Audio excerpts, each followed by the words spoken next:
요한복음 4장 27절에서 38절 하나님의 말씀으로 우리 생각하시고 겸허하게 우리 봉독하도록 하겠습니다. 요한복음 4장 27절에서 38절까지 말씀입니다. 우리 한 목소리로 같이 봉독합니다. 27절 시작. 이때 제자들이 돌아와서 예수께서 여자와 말씀하시는 것을 이상히 여겼으나 무엇을 구하시나이까? 어찌하여 그와 말씀하시나이까? 묻는 자가 없더라. 여자가 물동이를 버려두고 동네로 들어가서 사람들에게 이르되 내가 행한 모든 일을 내게 말하는 사람을 와서 보라. 이는 그리스도가 아니냐 하니 그들이 동네에서 나와 예수께로 오더라. 그 사이에 제자들이 청하여 이르되 랍비여 잡수소서. 이르시되 내게는 너희가 알지 못하는 먹을 양식이 있느니라. 제자들이 서로 말하되 누가 잡수실 것을 갖다 드렸는가 하니 예수께서 이르시되 나의 양식은 나를 보내신 이의 뜻을 행하며 그의 일을 온전히 이루는 이것이니라. 너희는 넉 달이 지나야 추수할 때가 이르겠다 하지 아니하느냐. 그러나 나는 너희에게 이르노니 너희 눈을 들어 밭을 보라. 휘어져 추수하게 되었도다. 거두는 자가 이미 삭도 받고 영생에 이르는 열매를 모으나니 이는 뿌리는 자와 거두는 자가 함께 즐거워하게 하려 함이라. 그런즉 한 사람이 심고 다른 사람이 거둔다 하는 말이 옳도다. 내가 너희로 노력하지 아니한 것을 거두어 보내었노니 다른 사람들은 노력하였고 너희는 그들이 노력한 것에 참여하였느니라. 아멘. 오늘 말씀의 핵심은 나의 양식은 나를 보내신 이의 뜻을 행하며 그의 일을 온전히 이루는 것이다 라고 하는 거예요. 지금 이 사건은 예수님께서 사마리아 땅에 가서 수가성에 가는 거죠. 그곳에 가서 제6시라고 써 있는데 이것은 유대 시간입니다. 우리나라 시간으로 하면, 우리가 쓰는 시간으로 하면 플러스 6시간을 더하면 12시가 됩니다. 그래서 딱 밥 먹을 때가 된 거예요. 점심시간이 된 겁니다. 그 시간에 이 수가성에 도착을 한 예수님의 지금 몸 상태는 굉장히 피곤한 상태다라고 합니다. 4장 6절에 보면 거기 또 야곱의 우물이 있더라. 예수께서 길 가시다가 피곤하여 너무 피곤해서 기진맥진하여 그 우물가에서 쉬고 계시는 중입니다. 그리고는 우리가 알고 있듯이 한 여인을 만나서 그 여인에게 메시아됨을 선포하고 그 여인이 예수님을 만난 것에 너무 기뻐서 뛰쳐내려간 거죠.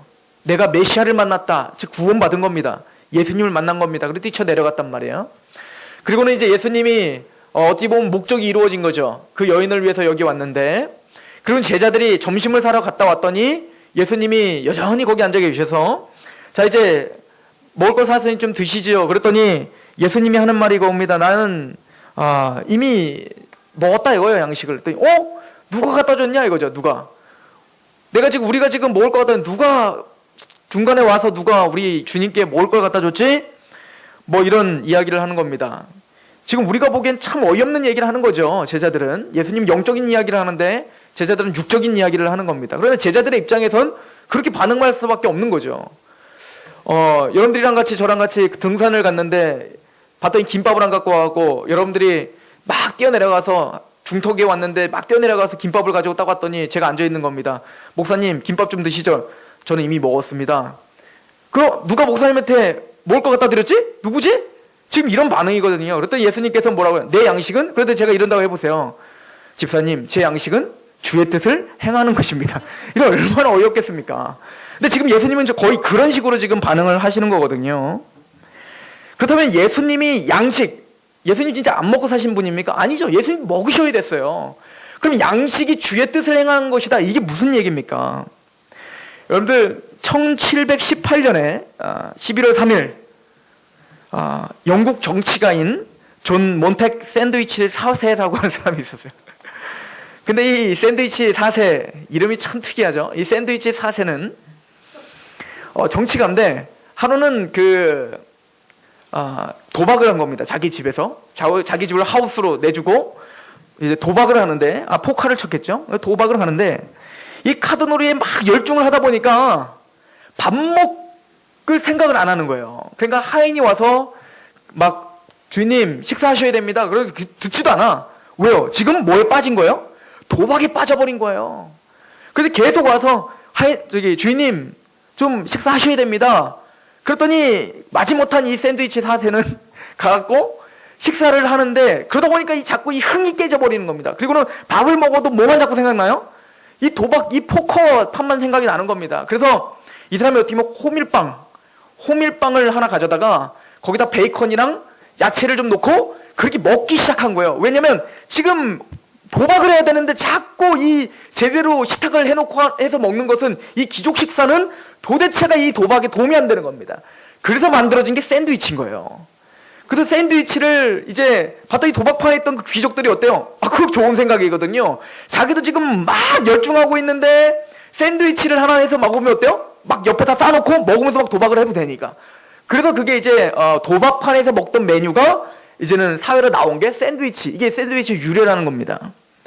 지금 이 샌드위치 사세는 샌드위치를 주 양식으로 먹고 있는 게 아니라 뭘 양식으로 지금 먹고 있는 거예요? 도박이 양식이었던 거예요. 왜요? 지금 온통 모든 열정과 모든 생각과 모든 것이 지금 어디에 빠져 있어요? 지금 도박판에 빠져 있는 겁니다. 그래서 이 사람의 양식은 지금 샌드위치가 아닌 거예요. 이 사람의 양식은 도박인 겁니다.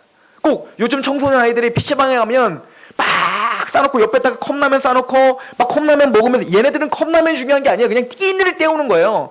얘네들한테 중요한 건 뭐예요? 얘네들의 양식은 오락인 거예요. 오락. 이 게임인 거예요. 게임. 게임에 미쳐서 뭡니까? 화장실도 안 가는 겁니다. 예수님에게 있어서 지금 당장 먹는 것보다 더 기쁘고 만족스럽고 열중하는 곳이 있다는 거예요. 양식과 같은 곳이 있다. 그 양식은 단순히 먹고 즐기고 맛있는 걸 먹는 것이 예수님의 양식이 아니라 바로 하나님의 뜻을 어찌하든 열중해서 그 뜻을 이루어드리려고 하는 것. 이것이 예수님의 양식이요, 예수님의 힘이었고 만족이었다라고 성경은 지금 제자들에게 이야기하는 거예요. 너희들이 오기 전에 이미 내가 여기 온 목적이 이미 성취됐다 이거죠. 나는 한 여인을 만나러 이곳에 왔는데 그 여인이 나를 만나고 구원받고 하나님께로 돌아갔다 이거죠. 이것이 나의 양식이요, 나를 만족하게 하고 나를 배부르게 하는 것이다 라고 예수님은 이야기하고 있는 거예요. 우리는 예배를 드리고 하나님께 헌신을 하고 주의 말씀을 읽고 이런 모든 일들이 때로는 핑계를 대며 우리는 열중을 하지 못하는 사람들 아닙니까? 여러분들뿐만 아니라 저도 마찬가지예요. 어떤 재미있는 프로그램 하나 보면요, 기가 막히게 그 재미있는 프로그램 앞에는 여전히 뭡니까? 눈을 시뻘개지도록 그 TV를 주시하고 있는 집중력이 있는 우리들입니다. 여러분들 얘기하면 안 되니까 제 얘기 해봅시다. 제가 대전에 있을 때 해신이 그렇게 재밌는 겁니다. 예전에 드라마. 그거를 원래 안 보면 좋겠는데, 이 드라마를 원래 안 보면 안 보는데, 하나 제대로 걸려서 보면 그때부터 이제 모든 거 다 포기하고 그것만 보게 되는 거예요. 그래서 제가 그때 혼자 원룸에서 자취할 때인데, 그거 하나를 보니까 너무 재밌어서 한 40몇 회인데, 그때 본 거예요, 제가 그때. 그러니까 그 앞에 것까지 봐야 되니까 1편부터 43편까지 따라오려고 일주일 내내 나가지도 않고 밥도 안 먹고 그것만 본 겁니다. 그것만. 엄청난 집중력 아닙니까? 이런 집중력이 있는데도 불구하고 우리는 하나님께 예배드리는 것, 하나님의 말씀을 읽고 하나님 말씀대로 살고 하나님 말씀대로 행하는 것, 이런 것에 대해서는 전혀 무관심한 겁니다. 그 얘기는 우리의 양식은 TV라는 거죠. 우리의 목자는 TV시니. 우리의 어떤 양식과 우리의 어떤 그 만족은 세상의 것이지 주님 것이 아니라고 우리는 삶으로 드러내고 있는 것밖에 안 되는 거예요. 예수님은 지금 그 얘기를 하는 겁니다. 내 양식은 주의 뜻을 행하는 것이다. 즉 예수님의 생각과 예수님의 마음에 온통 하나님의 뜻이 무엇일까? 하나님의 말씀대로 사는 것이 무엇일까로 가득 차 있었다. 이것을 성경은 우리에게 말해주고 있는 거예요. 하나님은 우리에게 예수 그리스도를 통하여서 예수님이 지금 무엇에 집중하며 살았는지를 우리에게 깨닫기를 바라는 겁니다. 그리고는 우리에게 물어보는 겁니다. 예수님의 이 태도를 통해서 너의 양식은 뭐니? 이거죠. 너의 양식은 뭐니? 이스라엘 백성들을 한번 생각해 보세요. 이스라엘 백성들이 애굽에 있다가 출애굽을 해서 광야로 갔죠. 광야에서 이스라엘 백성들이 먹었던 건 뭡니까? 40년 내내 만나요. 만나. 이 만나는 뭐냐면 무교병인데 달콤한 것도 하나님이 넣어주셨군요.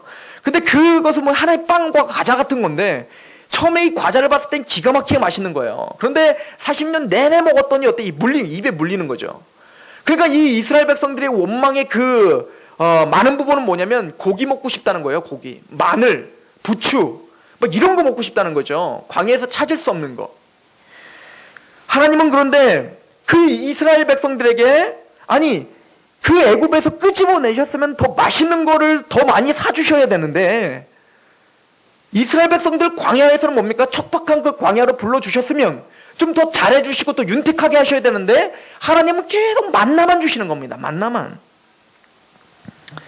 그 이유가 뭘까요? 하나님이 왜 그렇게 척박하게 하나님은 그렇게 만드셨을까요? 우리 그 이유에 대해서 우리 신명기 8장을 한번 보겠습니다. 신명기 8장에 하나님 왜 그러셨는가? 때로는 구원받은 하나님의 백성들이 왜 꼭 척박하고 이렇게 힘들어야 되는가? 편하면 안 되는가? 신명기 8장 1절에서 4절입니다. 내가 오늘 명하는 모든 명령을 너희는 지켜 행하라. 그리하면 너희가 살고 번성하고 여호와께서 너희의 조상들에게 맹세하신 땅에 들어가서 그것을 차지하리라. 내 하나님 여호와께서 이 40년 동안에 내게 광야길을 걷게 하신 것을 기억하라. 이는 너를 낮추시며 너를 시험하사 내 마음이 어떠한지 그 명령을 지키는지 지키지 아니하는지 알려 하심이라. 하나님이 때론 우리에게 고난을 주시는 이유가 있다는 겁니다. 우리에게는 우연이란 없어요. 크리스찬들에게는 우연이란 없는 거야. 우리에게 닥치는 모든 상황들은 필연입니다. 하나님의 뭔가 섭리 가운데 있는 거야. 우리가 그걸 이해하지 못해서지요. 그러나 그 고난에 그 이스라엘 백성들이 광야길을 걷는 그 이유는 뭐냐면 너를 낮추시며 너를 시험하사 네 마음이 어떠한지 그 명령을 지키는지 지키지 아니하는지 알려 하심이라. 이렇게 해도 너는 나를 따르겠니? 이렇게 힘든데도 너는 나를 따르겠니? 날 사랑하겠니? 그럼 어떤 사람들은 이렇게 반응하는 사람이 있겠죠. 하나님 실망입니다. 나 하나님 이런지 모르고 따라왔습니다. 너무하신 거 아닙니까? 이건 아니죠 주님. 나 이제 주님과 동행할 수 없습니다. 난 다시 세상으로 가겠습니다. 라고 신앙을 포기하는 사람이 있겠죠. 그러나 반대로 이런 사람이 있겠죠. 예 주님, 주님이 나에게 40년 내내 만나만 주시고 그리고 이런 고단하고 고난을 주실지라도 나는 주님을 포기할 수 없는 인생입니다. 내가 어딜 가겠습니까? 예수님에게 따라왔던 많은 사람 중에 예수님이 기적을 보이지 않으니까, 예수님이 더 이상 떡과 메추라기와 여러 가지 먹을 것을 주지 않으니까 다 떠났죠, 무리들이. 그때 예수님은 또 물어봅니다, 제자들에게. 너희도 가려느냐? 그래서 제자가 뭐라고 합니까? 주여, 생명의 말씀이 여기 있는데 내가 어딜 간단 말입니까? 하나님은 때로는 우리는 이런 시험을 통해서 하나님을 우리의 자발적인 것으로 선택하게끔 하십니다. 낮은 마음으로 우리를 시험하신단 말입니다. 여호수아가 그러죠. 여호수아가 가나안 땅을 점령하기 앞서서 이스라엘 백성들에게 이렇게 선포를 합니다. 광야 40년을 생각해봐라. 이 광야 40년 동안 얼마나 우리가 고달팠느냐 이거죠. 하나님이 불기둥과 구름기둥을 인도하셨지만 때로는 우리는 너무너무 힘든 삶을 살았다. 여기서 떠날 사람은 떠나라. 가나안 땅에서 믿는 그 신들이랄지 아니면 애굽에서 믿었던 그 신들에게 갈 자는 가라. 그러나 나는 나와 내 집은 여호와를 섬길 것이다. 때로는 우리의 그 고난과 고통을 통하여 우리의 믿음을 지금 증거하시고 시험해 보시고 계시겠지요. 하나님은 이유 없는 고난을 주시지 않습니다. 우리를 낮추시기 위함입니다. 하나님 앞에 자복하게 하기 위함입니다. 4절을 보십시오. 이 40년 동안에 내 의복이 헤어지지 아니하였고 내 발이 부르트지 아니하였느니라.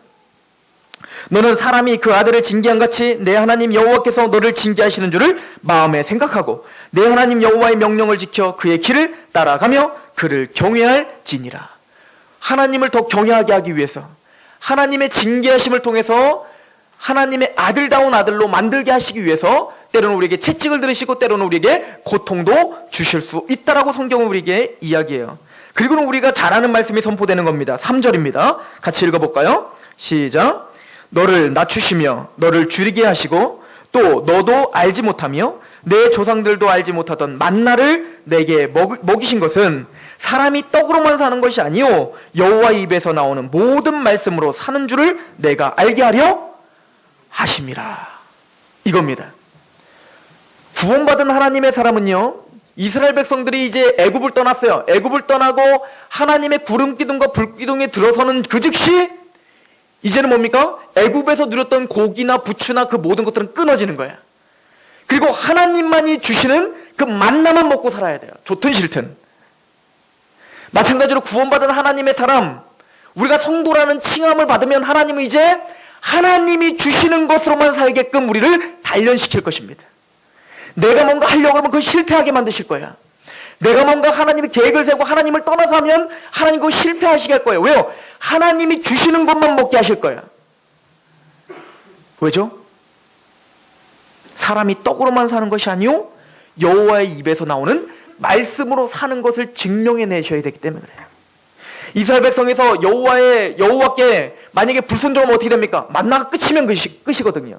그러니까 주님 앞에 뭡니까? 오늘도 말씀 앞에 순복할 때 하나님의 말씀을 경히 여기지 않고 그 말씀을 중히 여기고 그 말씀을 내 것이라 여기고 그 말씀을 이루어 드리려고 노력할 때, 그리고 그런 삶을 살려고 할 때 하나님 만나를 끊임없이 제공해 주시는 겁니다.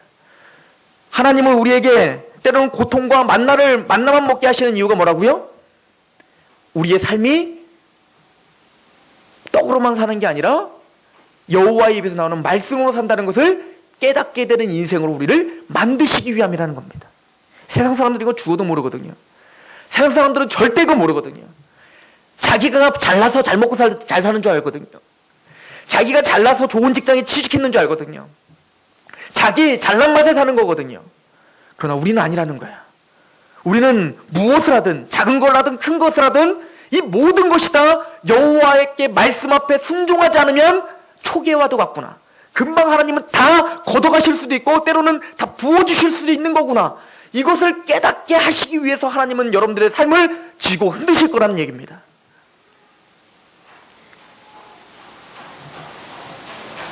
예수님은 이 일을 위해서 오셨다는 거예요. 이 일을 위해서. 여러분들을 온전케 하시기 위해서. 여러분들에게 예수님은 주님의 하나님의 뜻을 이루어드리는 것뿐만 아니라 하나님의 백성들이 하나님의 뜻을 이루어드리고 또 그것으로 만족을 느낄 수 있게끔 하시기 위해서 예수님이 이 땅에 오셨다는 겁니다. 이게 주님의 양식이에요.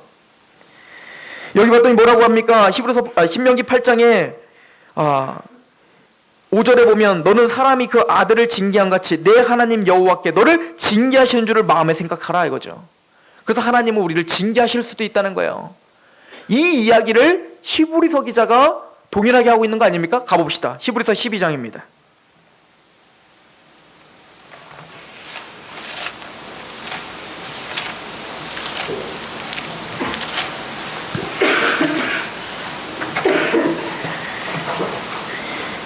히브리서 12장 2절부터 보면 예수님에 대해서 이야기합니다. 믿음의 주요 또 온전하게 하시는 이인 예수를 바라보자. 예수님의 양식은 바로 우리에게 하나님의 뜻이 이루어지고 하나님의 뜻을 온전하게 이루어드리는 것이 하나님의 온통 관심사라고 했죠. 그러므로 이제는 누구에게 관심을 가질까요? 저와 여러분들에게 관심을 가지실 거예요. 그래서 여러분들의 뭐에 관심을 가질까요? 여러분들의 외모? 여러분들의 직장? 여러분들의 어떤 사회적인 지위? 하나님 그거 전혀 관심 없으세요. 하나님이 여러분들에게 관심 있는 건 믿음입니다. 그래서 뭐라고 써 있습니까? 믿음의 주요? 그 믿음을 또 어떻게 하실 분이라고요? 온전케 하실 주님. 주님은 여러분들의 믿음을 온전케 하시기로 작정하셨어요. 그리고는 예수님은 우리에게 이렇게 다그치십니다. 3절을 보십시오. 너희가 피곤하여 낙심하지 않기 위하여 죄인들이 이같이 자기에게 거역한 일을 참으신 일을 생각하라. 예수님 잘 생각해 보라는 거예요. 4절. 너희가 죄와 싸우되 아직 피 흘리기까지 대항하지는 아니했다. 너희들 삶 가운데 지금 하나님의 백성들에게 하는 얘기입니다. 세상 사람들에게 하는 얘기가 아니에요. 너희들의 삶 가운데 피 흘리기까지 죄와 싸우진 않고 있구나. 이것을 지금 주님이 책망하고 계시는 거예요. 그럼 너희가 신명기에서 내가 말했던 그 말씀을 잊었구나. 나는 너에게 아들을 대우하듯이 징계할 것이라는 것을 너희가 알지 못했구나. 5절을 보십시오.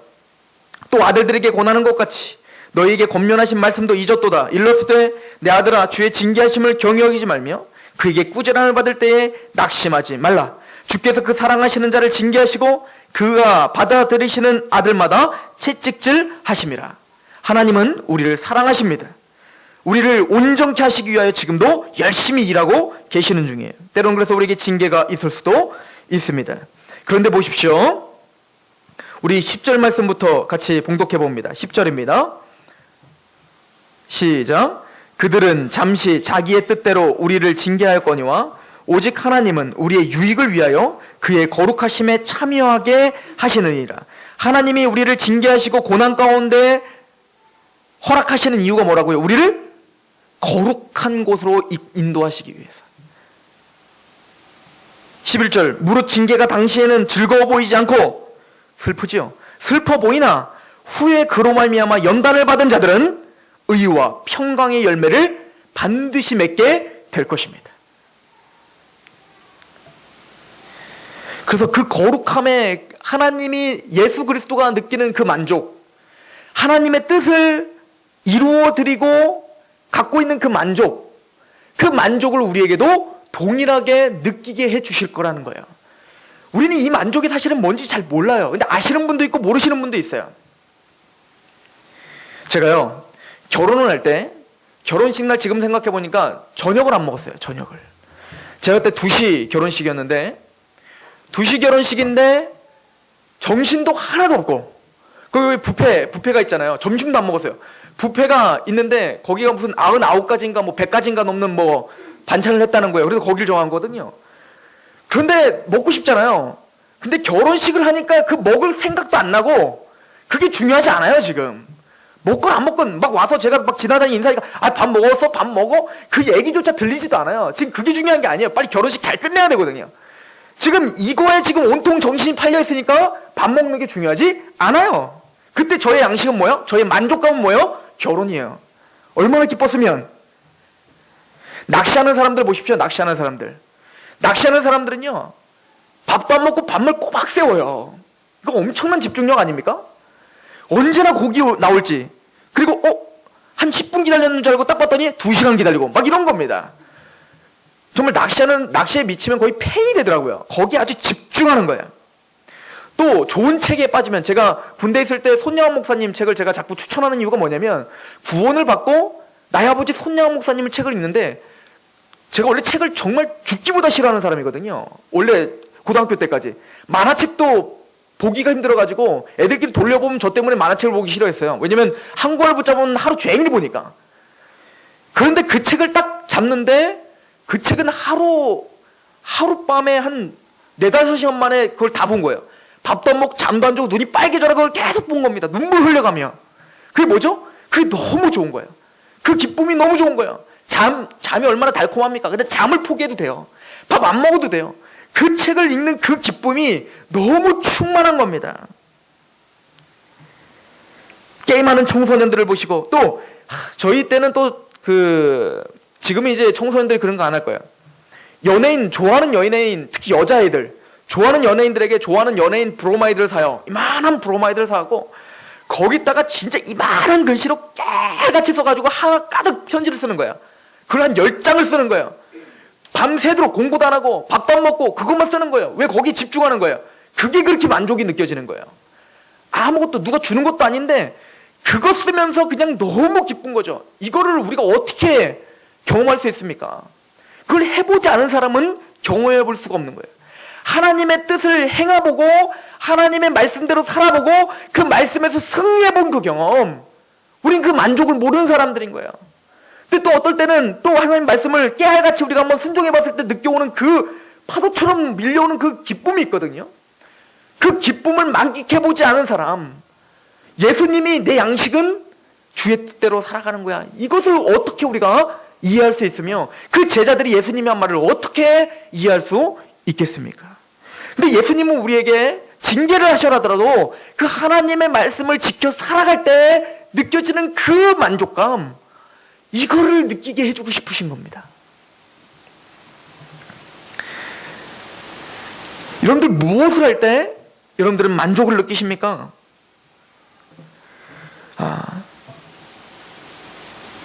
기가 막히죠.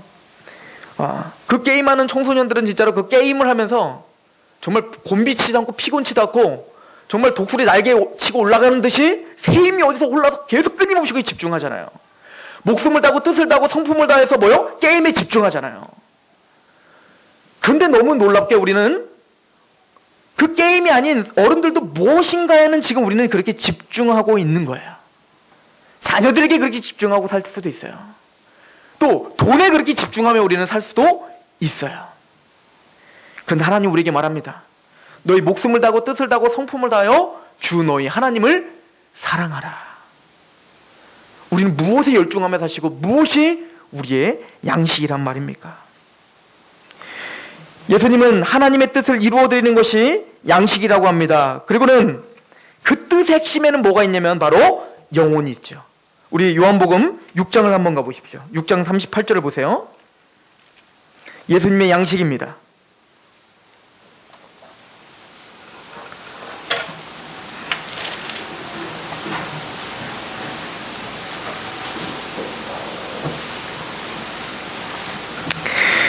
내가 하늘에서 내려온 것은 내 뜻을 행하려 함이 아니요 나를 보내신 이의 뜻을 행하려 함이라. 나를 보내신 이의 뜻은 내게 주신 자 중에 내가 하나도 잃어버리지 아니하고 마지막 날에 다시 살리는 이것이라. 내 아버지의 뜻은 아버지를 보고 믿는 자마다 영생을 얻는 이것이니 마지막 날에 내가 이를 다시 살리리라 하시니라. 예수님의 온통 집중은 어디냐면 구원받아야 될 선택받은 하나님의 사람들을 구원시키는 일, 여기에 모든 정열과 모든 열정을 다 쏟아붓고 계신다고 지금 이야기하는 것입니다. 그러기 위해서 예수님이 하신 일이 뭐랍니까? 6장 48절을 보세요. 6장 48절부터 보면 내가 곧 생명의 떡이라. 너희 조상들은 광야에서 만나를 먹어서도 죽었거니와 이는 하늘에서 내려오는 떡이니 사람으로 하여금 먹고 죽지 아니하게 하는 것이니라. 나는 하늘에서 내려온 살아있는 떡이니 사람이 이 떡을 먹으면 영생하리라. 내가 줄 떡은 곧 세상의 생명을 위한 내 살이니라. 예수님의 열정이 얼마나 대단했냐면 한 영혼을 구하기 위해서 하늘의 하나님이신 예수님께서, 말씀이신 하나님께서 이 땅에 그 하나님을 잠시 내려놓으시고 이 땅의 가장 낮은 곳으로 오시기까지 자기의 희생을 하시며 자기의 몸을 찢어서 주기까지 영혼에 대한 열정이 있으셨다라고 지금 예수님은 자기 스스로가 이야기하고 계시는 겁니다. 하나님이 우리에게 원하는 것이 뭐라고요? 먹든지 마시든지 무엇을 하든지 하나님의 영광을 위해서 사는 삶, 그리고 또 마음을 다하고 뜻을 다하여 성품을 다하여 주 너희 하나님을 사랑하는 삶, 이것을 위해서 지금 하나님은, 예수님은 달려오고 계신다는 건데, 하나님을 사랑하면 또 영혼을 사랑하면 희생하게 돼 있다는 거예요. 동아일보에서 제가 본 기사입니다. 엊그저께 본 기사인데 1970년 1월 3일에 미국 마이애미 병원에 17살 된 아이가 입원을 했습니다. 이 아이는 원래 소아과 의사가 되고 싶은 꿈을 갖고 있었던 소녀인데요. 당뇨병이 있었던 겁니다. 그래서 당뇨병을 치료하기 위해서 인슐린을 투입을 했는데 그게 부작용이 일어난 거예요. 그래서 혼수 상태에 빠져버린 겁니다. 근데 이 아이가 추수감사주일이 낀 그쪽 한 27일쯤에 11월 27일에 숨을 거둔 거야. 죽은 거야. 근데 몇 년 동안이나 혼수 상태를 기록했냐면 42년 동안 혼수 상태를 살았어요. 그러니까 이게 아마 최장기간 혼수 상태래요. 전 세계적으로. 그런데 그것이 중요한 게 아니라 그 여자의 이름이 에드워다인데, 이 에드워다는 혼수 상태가 들어가기 직전에, 그래서 말을 하기 직전에 엄마에게 17살 된 이 아이가 엄마에게 이렇게 얘기를 했어요. 엄마, 내 곁을 떠나지 않겠다고 약속해줘. 나 떠나지 않겠다고 약속해줘. 라고 한마디를 하고 혼수 상태에 들어가 버린 거예요. 그때 엄마가 약속을 했습니다. 어머니 케이는 물론이지 절대 내 곁을 떠나지 않을 거야. 약속할게. 약속은 약속이니까.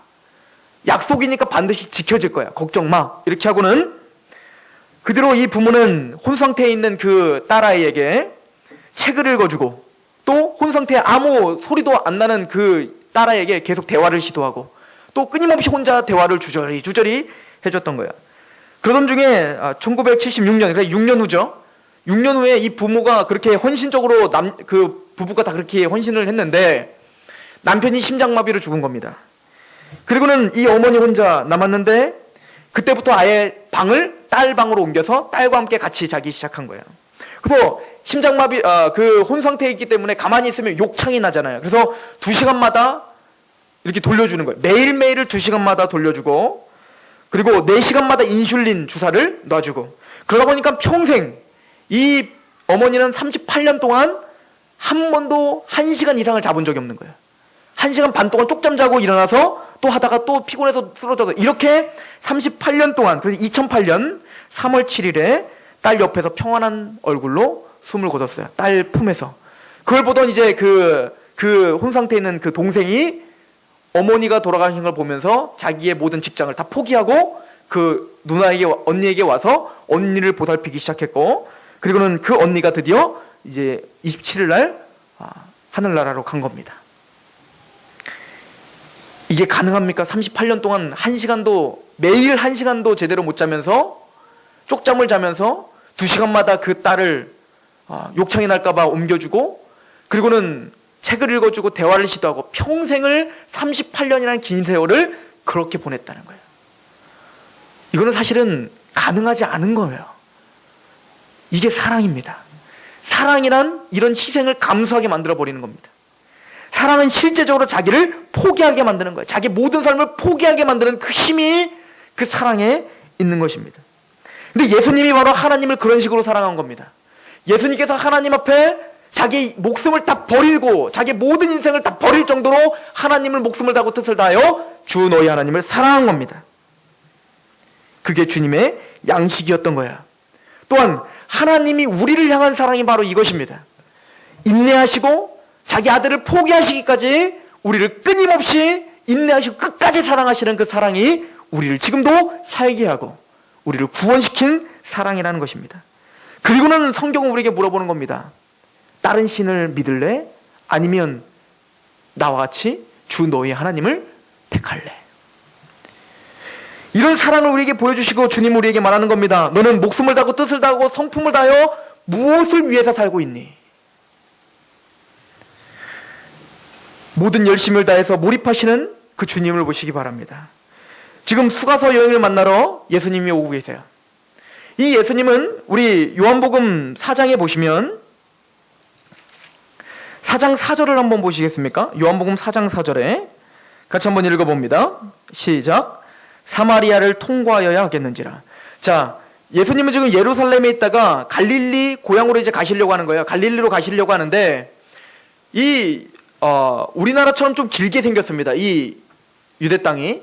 근데 이 예루살렘에서 갈릴리로 가려면 이 중간에 사마리아 땅이 있는 겁니다. 우리가 알고 있듯이 이 사마리아 사람들은 아수르에 의해서 다른 이방 민족과 피가 섞였기 때문에 유대인들이 지금까지도 뭐라고 하면 더러운 민족이라고 괄시하고 있는 그 민족이거든요. 그래서 그 땅을 밟기도 싫어했어요. 그래서 보통 원래는 갈릴리까지 하면 그중 쭉 가면 되는데 배를 타잖아요. 요단강 건너고 막 이러잖아요. 그 이유가 뭐냐면 옆에 있는 요단강을 건너가지고 삥 돌아가지고 갈릴리까지 간 겁니다. 그런데 오늘 예수님은 뭐라고 말합니까? 사마리아를 통과하려고 하십니다. 그런데 지금 이 개역 성경은 그 뉘앙스를 제대로 살리지 않았어요. 킹제임스 버전, 영어 버전에 이렇게 써 있습니다. 제가 이번에 그 킹제임스 버전을 실어놨는데 He must needs go through Samaria 이렇게 써 있죠. must need 필요했다는 거예요. 이렇게 사마리아를 통과하는 것이 필요했는데 must예요. 반드시 필요했어요. 예수님은 의도적이고 계획적으로 지금 사마리아 땅을 일부러 지나가시는 거예요. 이게 지름길이라서가 아니에요. 원래 유대인들은 거기를 지나가면 안 되는 거예요. 지나가는 곳이 아니에요. 그런데 예수님은 의도적으로 힘든 길이지만 또 그곳에 지나가면 유대인들은 별로 환영을 받지 못하는 길 아닙니까? 그런데 일부러 그 길을 심해 지나도록 그 길을 지나가야만 했다는 거예요. 왜죠? 의도적으로 지금 오늘 한 여인을 만나기 위함이었어요. 그런 맥락으로 보면 6절에 거기 또 야곱의 우물이 있더라. 예수께서 길 가시다가 피곤하여 라고 하는 개념은 단순히 가는 길에 피곤해서 좀 우물가에 쉰 것이 아니라 지금 이곳에 오기 위해서 피곤하신 거예요. 한 여인을 만나기 위해서 피곤한 몸을 이끌고 여기까지 달려오신 거예요. 힘에 지나도록 하나님은 뭔가 주도적으로 지금 한 여인을 만나러 왔다고요. 이 여인은 어떤 여인입니까? 남편이 5이나 됐던 여인 아닙니까? 이 남자랑 살다가 또 다른 남자랑 사귀다가 또 이 다른 남자랑 살다가 또 다른 남자랑 살다가 또 지금 다른 남자랑 살고 있는데 이 남자는 또 남편도 아니고, 사실은 유대인들의 관념에서는 뭡니까? 전혀 선한 것이 없는 여인입니다. 근데 그 여인을 만나고자 지금 달려오신 거예요. 잘 보세요. 지금 요한복음 4장에서는 수가사 여인을 만났는데 그 전에 만났던 사람은 누굽니까? 3장엔 니고데모예요. 니고데모는 어떤 사람입니까? 바리새인이에요. 유대인이에요. 율법을 잘하는 자예요. 게다가 이 사람은 학식도 있고 경건하고 또 뭡니까? 예수님에게 직접 찾아왔다고요. 주님에게 진리를 좀 배우고자 직접 찾아왔다고요. 그런데 지금 완전히 반대죠. 지금 수가성 여인은 지금 예수님을 만날 수 있는 수준도 아니고 자격도 안 되고 또 직접 찾아온 것도 아니에요. 그런데 그 여인을 구원시키기 위해서 주님은 어떻게 하는 거예요? 의도적으로 심에 지나도록 그 여인을 위해서 희생하며 지금 지나도록 달려가고 있는 것을 보여주고 있는 겁니다.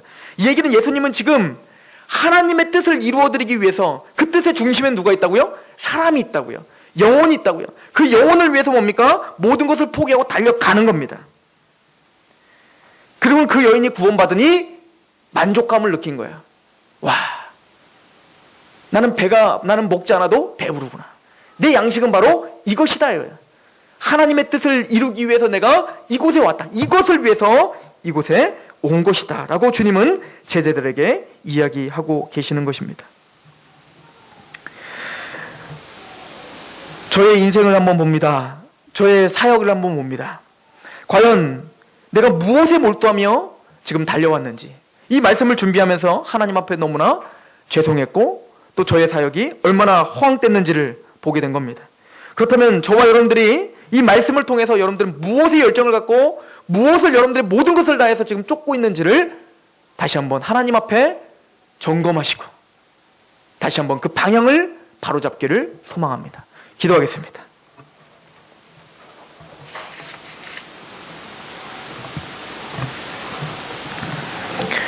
하나님, 우리가 당신을 사랑합니다. 자기 아들을 내어주시기까지 우리를 지독하게 사랑하신 하나님의 사랑에 감격한 자들이라 우리는 매 순간 예배를 드리고 찬양을 드립니다. 주여, 우리가 정말 하나님을 목숨을 다하고 뜻을 다하고 성품을 다하여 사랑하는지, 아버지여, 우리의 삶을 하나님 앞에 점검하게 하여 주시옵소서. 우리는 무엇에 만족하며 사는지를, 무엇에 정말 기쁨을 누리며 사는지를 다시 한번 점검하며 하나님 앞에 우리의 삶을 드릴 수 있도록 우리의 생각을 붙잡아 주옵소서. 우리의 양식이 여호와의 말씀 앞에 굴복하는 것이 될 수 있도록 아버지여, 우리의 인생을 좀 불쌍히 여겨 주시옵소서. 그렇게 우리의 인생을 변화시켜 주실 하나님 앞에 우리를 위탁하오며 예수 그리스도의 이름으로 감사하며 기도하옵나이다. 아멘. 찬양합니다.